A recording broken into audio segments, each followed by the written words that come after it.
4, 3.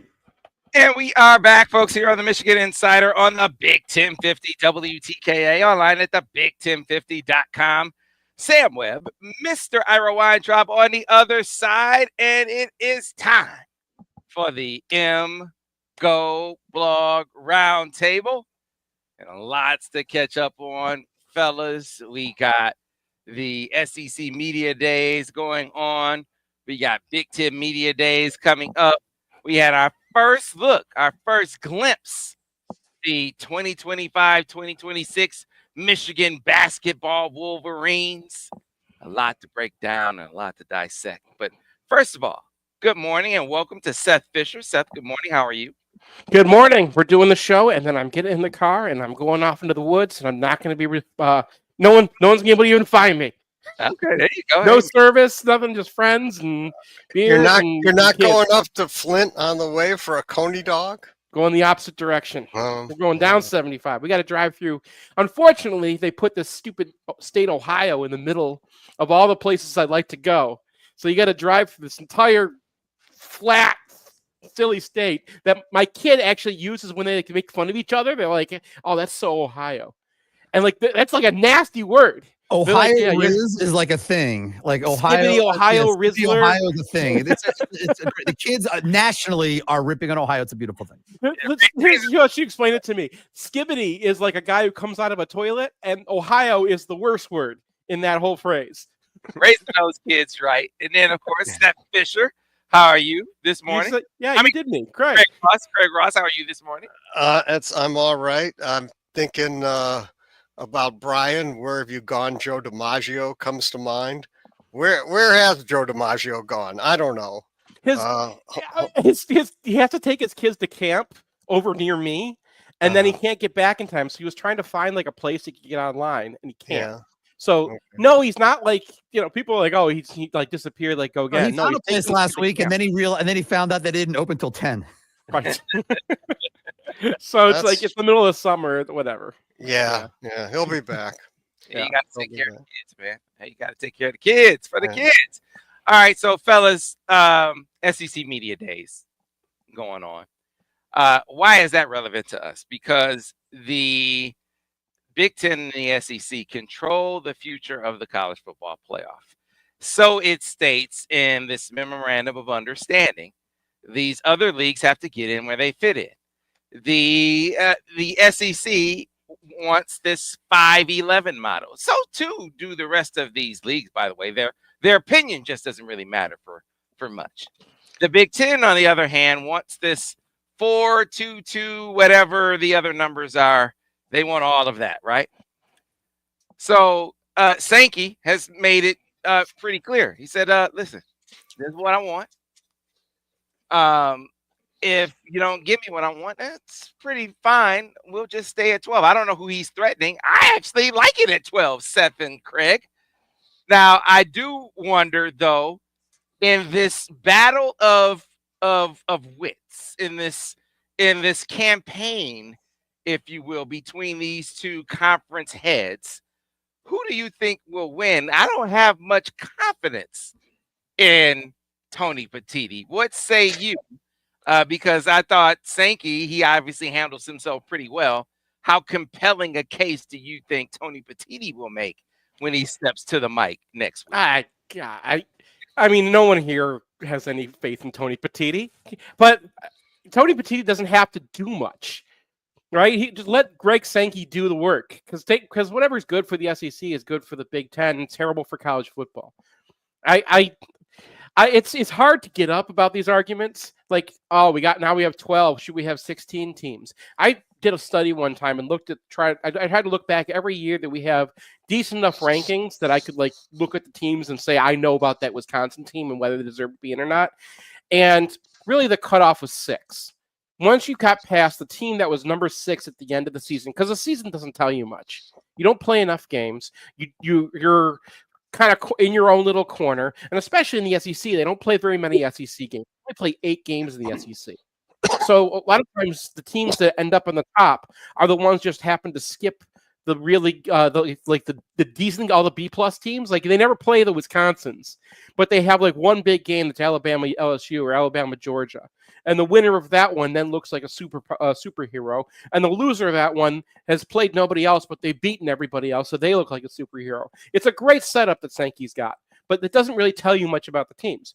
But when you get to the end of the season, there's usually about 6 that have a case if they beat the other teams in a playoff to have been the champion.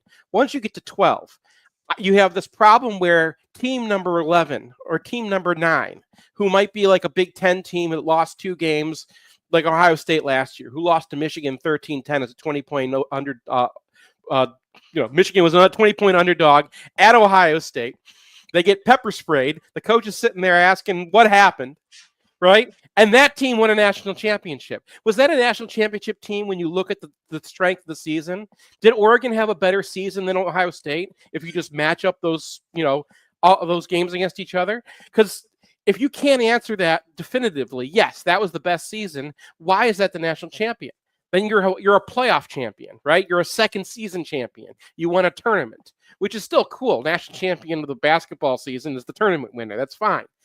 But I think that we've lost anything else in the season by having too many teams in the playoff, because all it is getting into the playoff. So if they expand it, contract it, I don't care anymore because it's already a second season now. So just make it whatever you want. Yeah, go ahead.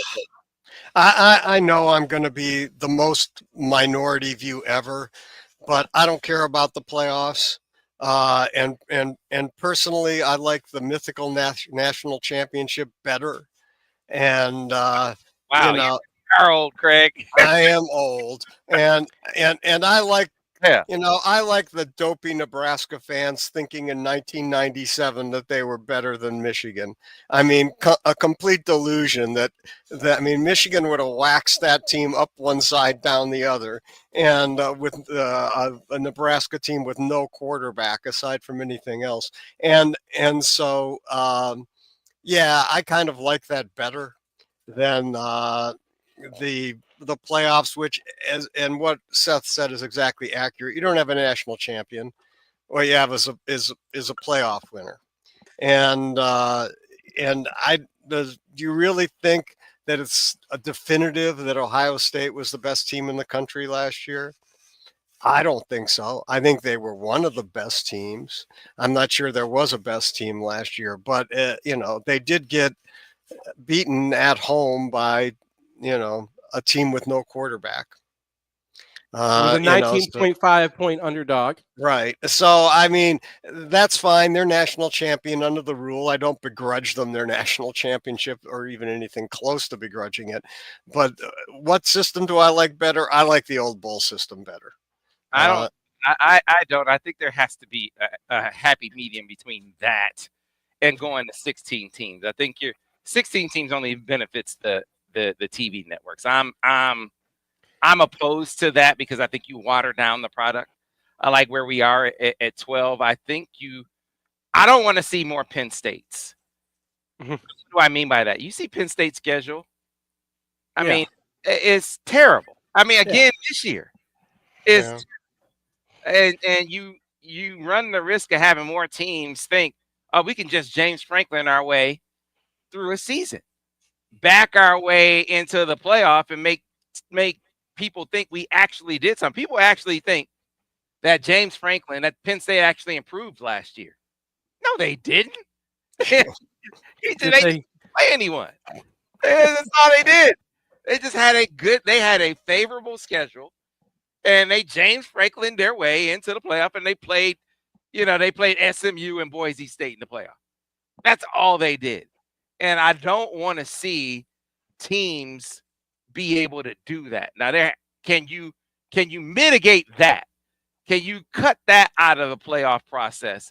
I think the more spots you put in there, the more you expand the playoff, the more you run the risk of having teams say, all I got to do is just build my schedule in a way that makes it conducive to get me in, and then I'll play the season at that point.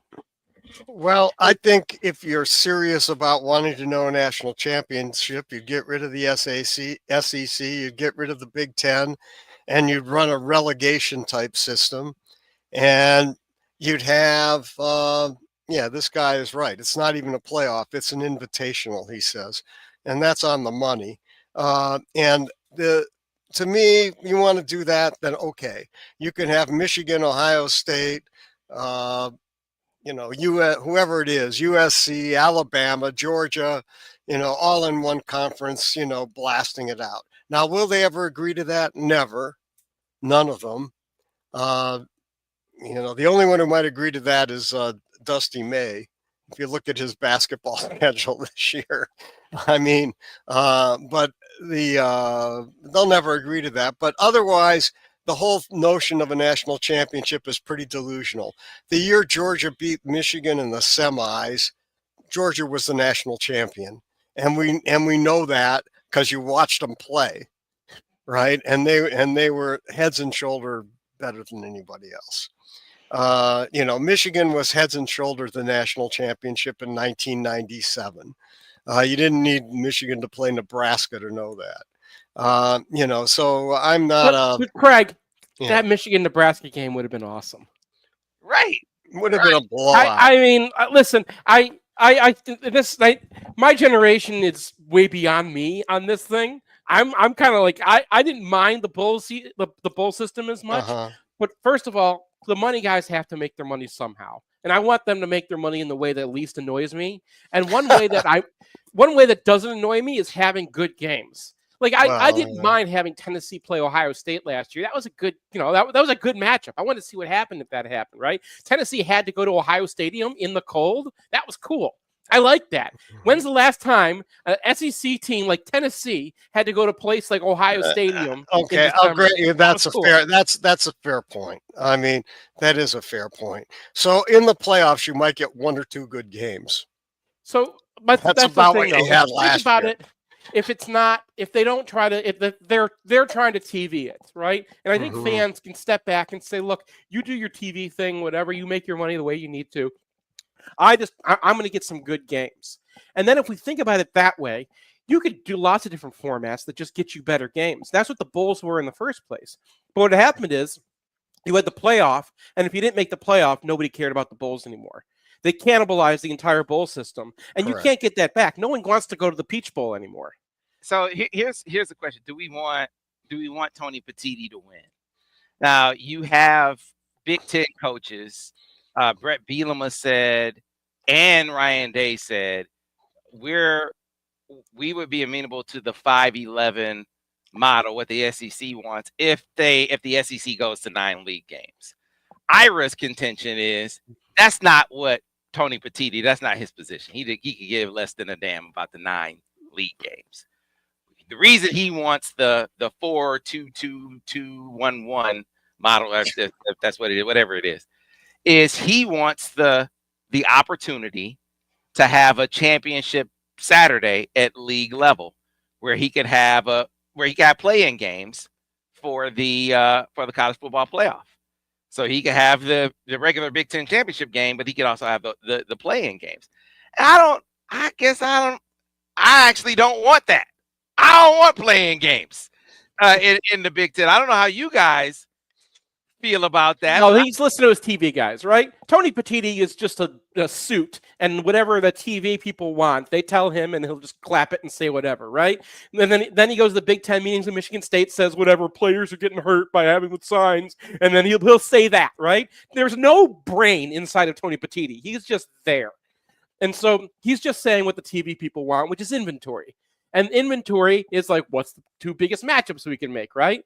That's why they added USC to the Big Ten, because they're like, okay, USC Michigan, USC Ohio State, that's inventory. That's all they think in terms of. I'm saying if they need inventory and we want good games, why don't we just come up with a system, especially like, during Christmas break, they're not in school, right? Like have some more games then. Have these maybe come up with a way for the fans to decide who plays whom, and then you have more information. That's kind of the only things that I want. I want good games, and I want to create information. Now, no one's going to be talking about this, right? They're not saying, but our goals kind of align. If you get to the end of the season and you're having a system that creates a rematch which you get in Big Ten championships all the time, which you get sometimes, with the playoff formats, the more they make it rigid, you're going to have more rematches. Those destroy information. You already had an answer who's going to win between these two teams, right? Ohio State and Michigan play in Ohio Stadium. What happens? Michigan wins 13-10. Period. End of the story. Michigan won that game. Michigan beat Ohio State in 2024. Ohio State played Oregon twice last year.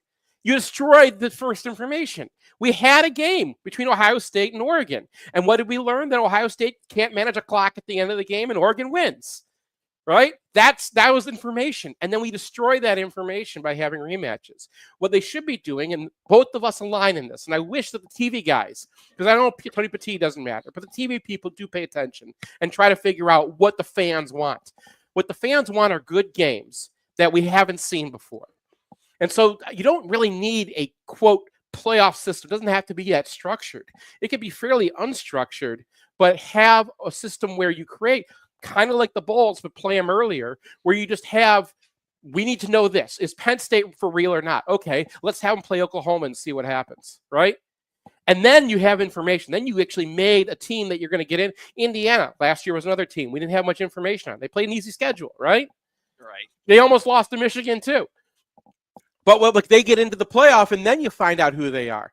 Boise State, we could have those games in a structure that doesn't make it like, okay, now you win and you move on. It could be like, okay, you win, and then we assess where everybody stands, and then we decide the best 4 teams go in the playoff, and the other teams can be in bowl games like they used to be. Because one of the things the bowl system was very good at is teams got to the end of the season, and half the teams who played in bowls ended the season on a win. If you have a playoff structure, Tennessee's season ended in December in Columbus, Ohio, right? Like those guys, they played well enough. They deserve a trip to like a nice place. Tennessee's not that nice in January. But they could have gone and played in Florida. They could have gone and played in Texas somewhere. But when we make it too rigid, we destroy information and we put ourselves into a box that we don't have to be in. We just want good games.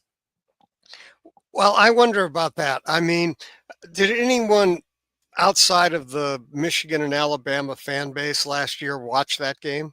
Actually, they did. They did. The stadium was empty, or not empty, but it wasn't full. Ratings were outstanding for a bowl game. For a bowl game these days, that thing was out of this world. That's exactly what the bowl people want. That's why they want Michigan and Alabama in those games, right? Because those teams draw. And sometimes, people hate watch those teams. Numbers on it, Craig. It was 6.55 million viewers. It was the most watched non-CFP bowl game on cable in 9 years. Wow. Okay. Because it's Michigan and Alabama. Okay. And it's not just Michigan and Alabama fans. People hate watch it too, right? Especially when Michigan is beating Alabama after Alabama was oh, we deserve to be in. They said, Greg Sankey, we deserve to be in the playoff. We're Alabama. You lost to freaking Texas, right? And we deserve to be in the and then they just get beat by Michigan. And then Ohio State was pointing there Ohio State was doing the Leo DiCaprio meme, right? Look, see, they do. When Wake Martindale isn't screwing around with his NFL stuff, they're really hard. See, everybody see. They beat our ass. They beat your ass too. They beat us too. They did the same thing to us, except for without the rain. We had pepper spray instead of rain. Without their main guys. That's without their main guys. Yeah, I mean, Michigan beat Alabama with the JVs. They had 5 starters out. So, And the other thing was, and football guys, this is why anyone was watching that, but football guys loved it because, everyone was talking about Jalen Milroe is oh man, he can play his way into the top. Now he's going to go and play Michigan and show what he can do against this secondary and watch what he does to Jair Hill. He's just going to eat that guy alive. And then the same thing. It's always been a problem with him, right? Blitz him off the edge, and he's nothing. And it was just, I'm sorry. Every time Michigan and Alabama plays each other, it's just a beautiful, beautiful game, and it's great college football. That's why people tune into these things. Yeah, I don't know how they are gonna not, in their zeal to add this greater inventory. I don't know how they're gonna keep these teams from bastardizing these schedules, man. Because Penn State, James Franklin has figured it out. Who do they play this year, Sam? I don't even know what like Villanova. Villanova? They play. Yes. Villanova doesn't have a football team, do they? Yeah. Penn State figured it out. Like the only teams they play Oregon and they play Ohio State, and they have buys before both. How they work that out, I don't know. But you look at the rest of their schedule, it's like it's cake freaking walk city. Like, how did you manage this schedule at Penn State? They got a broken Nevada team. They got FIU, the middle F. Yeah. They play at Iowa. They gotta go to Kinnick, and that one the time is TBA, so they might be Kinnick at night game. Yeah, that would be great. Non-conference is a joke. Like you should be penalized for the type of non-conference schedule they have. I mean, Michigan won a national championship with a joke of a non-conference schedule too. And we lost games. We had like UCLA and stuff scheduled for those, and like we moved the Oklahoma. And Michigan knew what we were doing too. And yet, but see, the difference is Michigan had to play the gauntlet. Yeah, Michigan had to play Penn State and Ohio State. These dudes don't. They don't have to play Michigan. They have to play Michigan on their schedule. So there's a huge difference there. Like you can make the argument that they got to bye beforehand, but they have to play Oregon and Ohio State, and those are two of the best teams in the Big Ten. So I mean, they do have to prove themselves in the end. Now I don't know if people are going to make up a thing against Franklin that he was stealing people's signs, and all of a sudden this is the big thing. I don't know what else is in football that nobody else that everyone knows goes on, and no one else is suddenly going to be cheating. They poached. That's it. They're going to have a big poaching scandal this year, and Franklin's going to have to sit out because all those transfers that Penn State has were poached. Well, he'll have an opportunity. He'll have an opportunity to prove that they can actually get it done against real teams. Because, yeah, you're right. People did question Michigan about this schedule is a cakewalk. And then when it came time to do it against real teams, what did they do? They went out and they punked those teams even without they punked Washington at the line of scrimmage. They went and took care of Bama in the playoff. They beat Ohio State. They beat Penn State without they won those games without Jim Harbaugh. They beat Penn State and decided we didn't have to pass the ball once. Didn't have to pass the ball. Meanwhile, James Franklin can't score from the 1 yard line with 4 cracks at it. At home. Come on, man. Against Ohio State. You got Ohio State at your place at the 1 yard line. Then this is your chance to exercise every demon from your entire career. And you can't score? How is that possible? How do you not get that done? I mean, it's so bad that he's arguing with fans walking up the tunnel. You should be taking it on the chin. So I'm sorry, man. I just not. But he gets it. All I got to do is make the playoff. Let's lay this schedule out in a way that just allows me to get there. And that's enough to get by. I mean, they can lose to Ohio State and Oregon and still make the playoffs. They'll say, 10-2. Even if they beat 10 meatballs, right? Hey, you might have a good Nebraska team. They do get Nebraska this year. They get them at home, but Nebraska might be one of those teams. We've been saying this every year. Nebraska. And you got people actually buying Penn State as a national championship favorite. I see them number 1 in a lot of the preseason rankings. Right. I'll even give you them being a contender just by virtue of their schedule. But a favorite, wow. Man, what have you seen from James Franklin or Drew Aller that would have you say they're a favorite to win any kind a Big Ten championship, let alone a national championship? You look at all the other teams, and nobody looks good this year. That's the thing. Everybody kind of lost everything. Ohio State just had their championship, and they kind of hit their crest and moving down. All the main schools. And the other thing is they kind of look around. They're like, well, the Big Ten in the era of NIL, the Big Ten is kind of getting more talented teams than the SEC is, right? Like we've been watching Michigan win recruiting battles against Alabama. stealing players off of Alabama's roster for the same role at Michigan. And we're just like, oh yeah, ho hum, here we go. Something's changed. And I think that nationally, when people are looking at like who's good, what's going on right now, they're kind of looking at these top teams, the big spenders in the Big Ten, and be like, those guys can hold on to their players. And that's what Penn State did. They held on to seniors. They had a good season last year, and they held on to their team. And a lot of teams that are competing with them did not hold on to their team. And then we're whining in the press about NIL.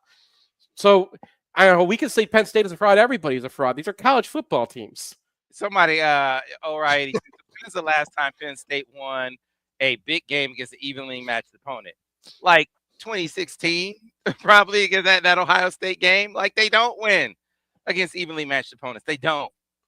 I mean, you look at it, whether it was Ohio State last year from the 1 yard line, the playoff game against Notre Dame, where Drew Aller throws the interception. I mean, it's like they don't get it done. Whether it's the coach or the quarterback, in crunch time situations, they don't get it done. It was just like a perfect. You guys can't see Sam's face, but he did the Brad Pitt thing. They don't. It was perfect. So, I mean, talk about teams to not bet on. Penn State and LSU. Don't bet on them. Take the under on both of those teams. We were talking to Eric Adelson earlier this week. His wife, Andrea, great writer for ESPN. She had a piece. Is this the year where Brian Kelly wins the national title? No, this is not. No, he will not win the national championship. Thank him for being Brian Kelly because he helped you get. He played a role in you getting Bryce Underwood. So, yeah. That story, just a pump handle of victories, which is still on sale on our site. Sam's article in there kind of goes into the story of Bryce and one of the main things that happened, one of the kind of moments was he goes down to LSU when those fans just get all over their team for losing. Was it the Alabama game that he's down there for? Yeah, and it wasn't that they lost to Alabama; it's that the fans got on their team for it. And he'd been at Michigan for the Texas game. I think he was here for the Oregon game. He'd been here for a lot of Michigan games, right? He lived next door. He saw a lot of Michigan games. So he was used to how the fans treat the team. And I think that's maybe I'm going to say it's across the Big Ten thing. It's Ohio State fans are probably worse than LSU fans. But Penn State's another one of those schools that has a little bit of cult to it, right? And I know it because I recognize it because we do it too, where just, we love our guys. And I think that's an underrated thing that Penn State has. Penn State fans are a rock for that program. And whatever Franklin does in the big games and whatnot, they get good players who want to stick around at Penn State because they want to play for those fans. That's Penn State's superpower. Yeah, I agree with you. I mean, Penn State does have good fans. So that has to be something that has some element of compulsion in recruiting. Aside from the fact there's a lot of good football players in the state of Pennsylvania, and they still are, the school in that state. But that I think that's true. I think it's true, and it may, and the angst of certain other fan bases may be less compelling to some kids. So there's something to that, Seth. Well, so pump hail to the victors before we go to a break there, Seth. Well, MGoBlog.com/25, and you can find it. I got a Kindle version up right now. The print version is being printed. So they actually they wrote me this morning that the first page just came off the press. So the print version is being printed. We're going to have that in August, and you can still get in on the Kickstarter. We don't have it up on our store yet, but you can still get in on the Kickstarter. You can get a shirt with it right now. You get a copy of Victor's, our yearbook for 21 to 23, with your order. And it's just MGoBlog.com/25. If you do the Kickstarter, get your survey filled out right away so I know where to send it. So I don't have to hunt you down. One other thing, Seth, what about your big book? Are there any copies of that? I have 900 copies. So I talked to the printer when I was doing, and they still had they had overprints. And normally they don't want to sell those back because there's, anything that got pulled out just gets put in the pile because, we were worried about the sheet wasn't completely on right now. So they went through those for me, and I had to pay for this. They went through those and made sure that all the copies that we had were good copies, and they sent me everything they got. So I have stock of those right now. I'm making them available to people who buy Hail to the Victors 2025. And when those are gone because that made it so I didn't have to reprint. It's really expensive to print right now. So people know what the economic situation, the political situation is right now, and those have really hurt us. So I was gonna do a reprint of the yearbook, and now at least now I'm not going to until things kind of clear up a bit because it's a little tough to do any kind of business in the United States right now. All right, we need to get to a break. When we come back on the other side, we got our first glimpse of the basketball team last weekend as Dusty opened up practice, and I was impressed, fellas. I was impressed with the assemblage of talent that he's put together. The big question is the obvious one. Will they be able to shoot? Will this team be able to shoot? We'll dive in. We come back on the other side here on the Michigan Insider on the Big 1050 WTK, online at the big1050.com. Clear on the radio. Yeah. The talent. They didn't show shooting at this practice. Well, I thought they shot it at a decent clip. I mean, it wasn't great. I thought LJ shot well in practice last year. He killed it in that first game of the year. He came out and drilled threes right and left. Yeah, he shot it decent. I thought Winters, Grady, and Trey, they knocked out. You know who Elliot Cadeau knocked down a few? He did, really. So Dusty said that on catch and shoot threes last year that Elliot Cadeau shot over 40%. Well, I think in your interview, or maybe it was yours, Sam, that Cadeau said that was his goal this year. To be a 40% shooter.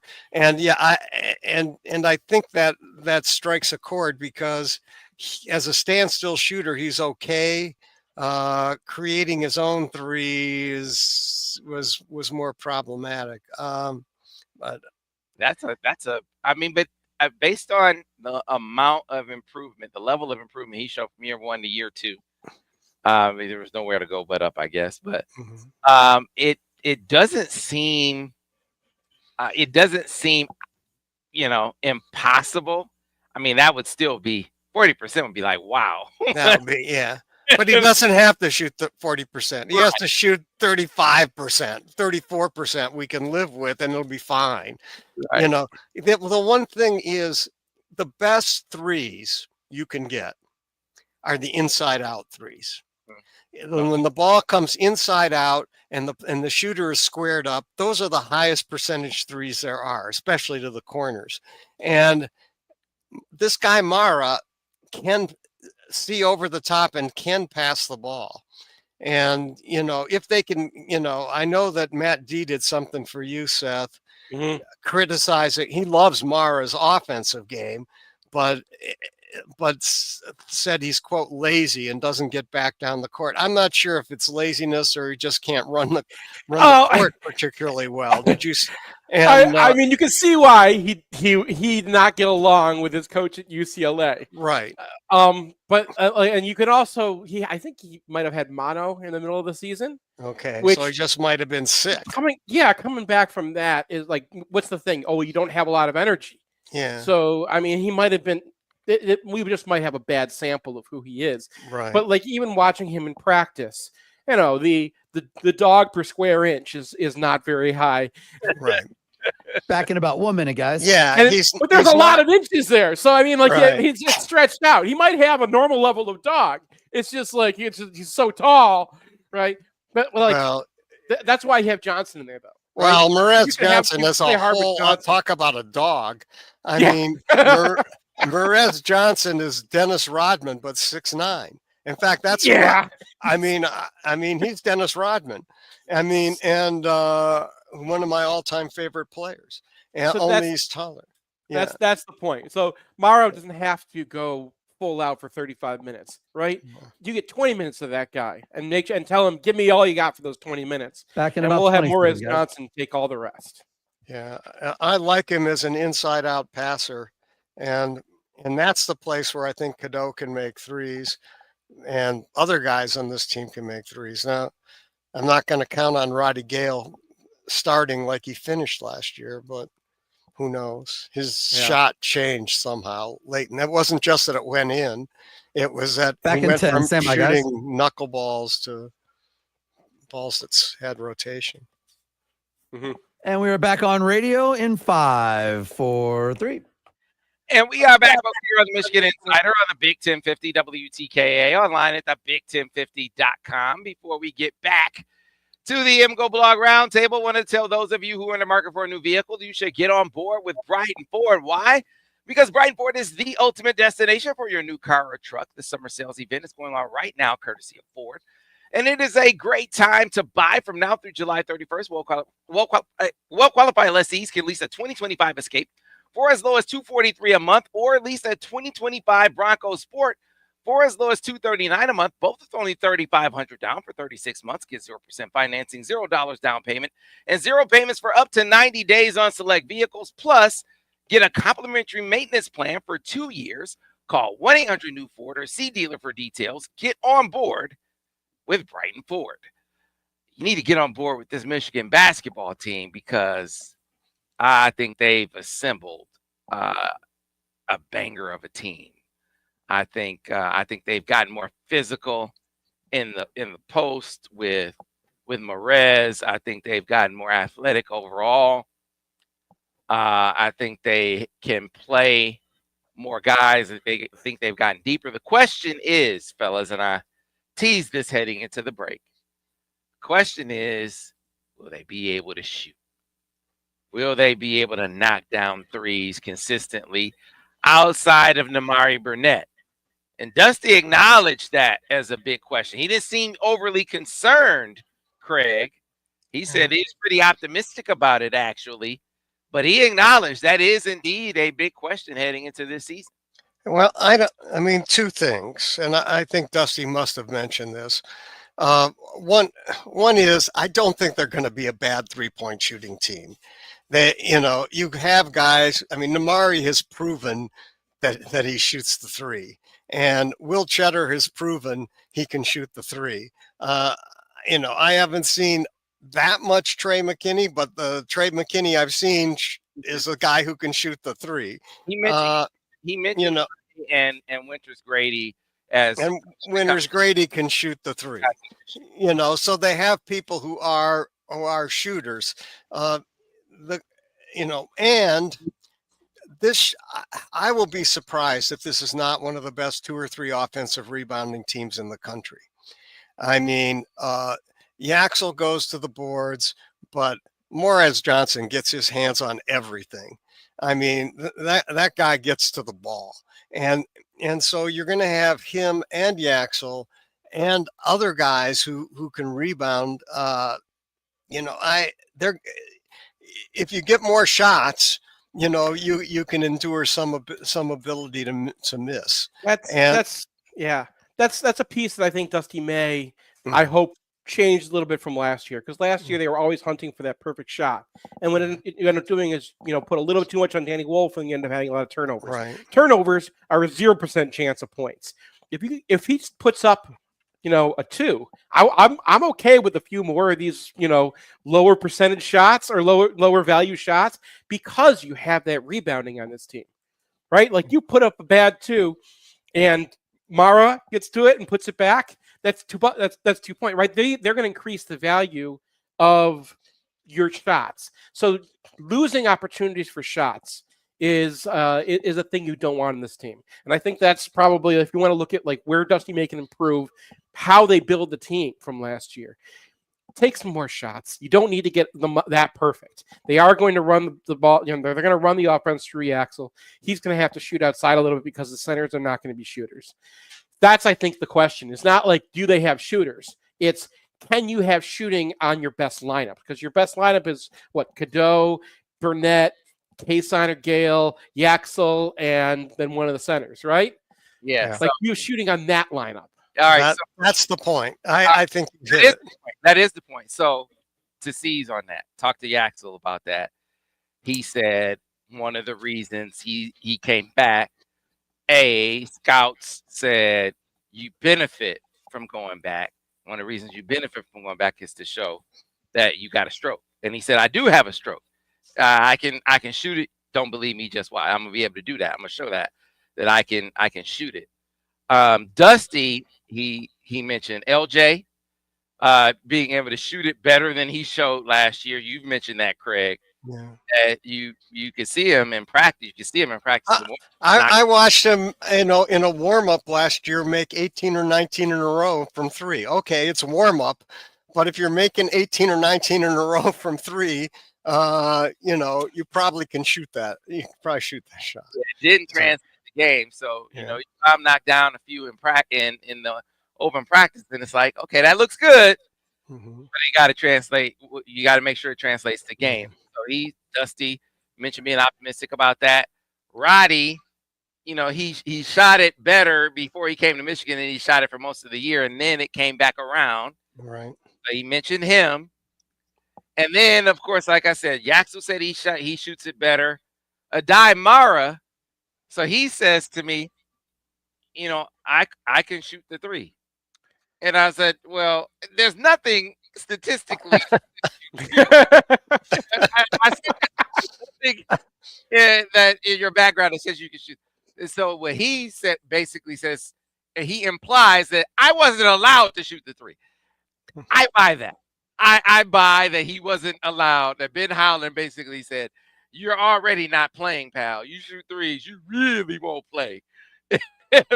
If you get out there, you start shooting threes, right? I love that we've just established anything that blames Mick Cronin, we are down for. Ben Howland. Yeah. You start shooting threes, you really won't play. So he says that he thinks he can bring some of that to the table too. And then when you talk to Maize was maligned for shooting, for playing away from the basket, mid-range, damn sure don't shoot threes. On a team where they shot threes indiscriminately, they shot like 20% as a team. What do you? Well, you can't hit that. But if Maize did anything away from the basket, it was like, oh my God, he was committing a crime against humanity. Well, right? That team was built weird. So that Illinois team, their job was to shoot threes, and if you miss, everybody's out on the perimeter, and everyone's diving in trying to get the rebounds. So Maize, his job was to just be an absolute bully, because that guy's coming from the outside in to come for a rebound. That's why Illinois was Illinois.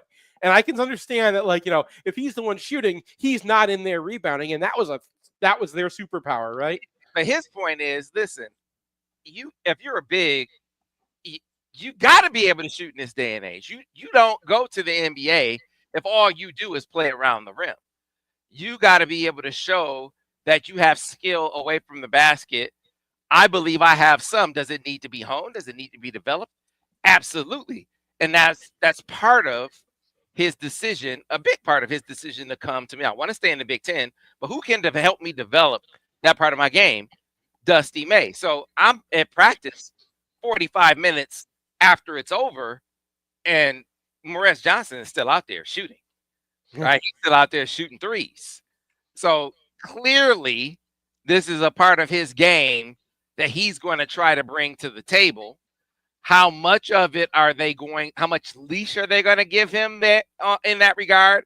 I don't know, because that was something I asked him. Look, I know that they're going to give you some leash. I know that developing that part of your game was part of the recruiting pitch. But, young brother, I mean, part of your claim to fame is you are a banger. You are an enforcer around that rim. You give people some act right we don't want people, Trey Kaufman-Wren, to come around and punk Michigan anymore. Yeah. I mean, we want Michigan wants you to do some of what you were able to do. He said, say less. I know where he basically said, I know where the bread is buttered. I'm still going to do that too. that is coming with me, but I'm going to bring some ability to play away from the basket too. So having him strike that balance is going to be the tightrope act for Dusty, allowing him to do some of the things that got him to come here while also maintaining part of the appeal of bringing him here, and that is he is a banger around that rim. Well, Seth made one, and you also, Sam. Salient point. I mean, if you take Michigan's likely starting five, I don't know, likely may be a wrong word, but of Cadio, Gale, Burnett, Yaxel, and Maize, there's a shooting issue there, I would say, right? And now that's probably, quote, their best five guys, but is that their best team? And to me, that's a problem that Dusty has, is putting together a team that's getting their best players on the court, but can still put the biscuit in the basket. And so it's a concern. And you can have creation from good passers, and yeah, so I think they're going to need to figure out who can do what, because you can have some of those guys get rid of some of their shooting by creation, right? Like last year, like as long as you had one of Trey or Wolf on the court, you could run your offense. When both those guys were off the court, there was no offense. And I think that what they found later in the season is just like Gale wasn't being able to do it, but Gale could play a little bit of point, right? Just like in the role, right? He could be that shot creator. And if you've got the ball, you don't have to be the one shooting the ball. You could be creating space for somebody else. And that space doesn't necessarily have to be from three. That space can be like, oh, I dish it off to Mara, and then like that ball's going in. So I think that he's got to tweak the lineups. So when, like you said, you look at that, here's our starting lineup. That might not be the starting lineup. What you might want to do is have Roddy be kind of a king of the backups, right?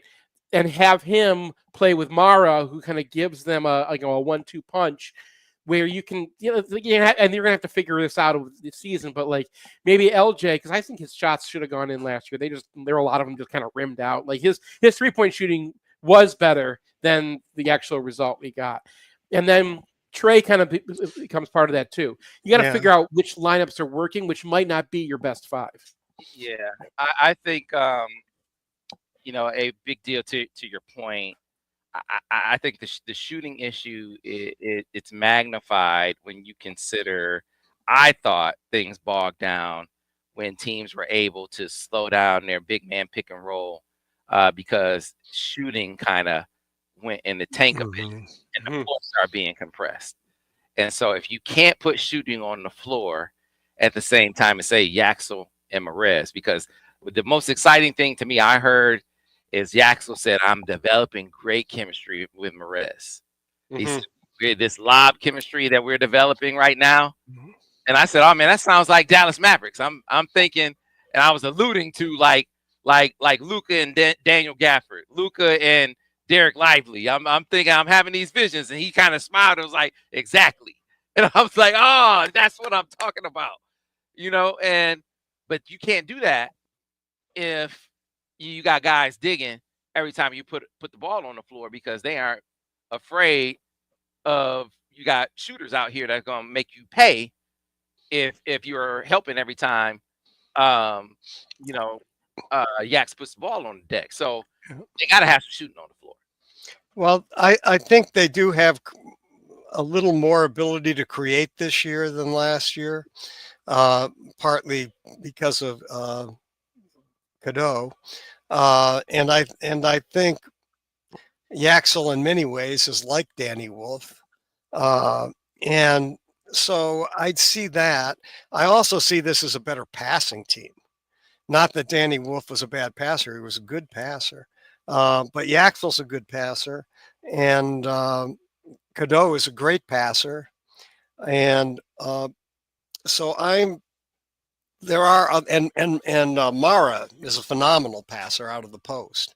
And so I'm seeing a team that if you've got a better passing ability, you're going to get a higher quality shot. So you can shoot it perhaps at a slightly lower level, and still and still get through, especially if you're killing it on the boards.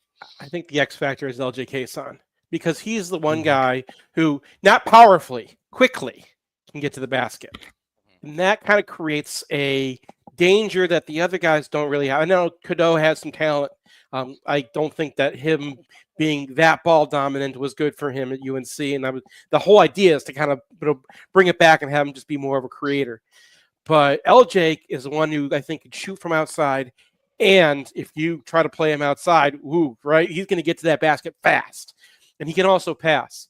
So the more he develops, I think that's your key X factor this year.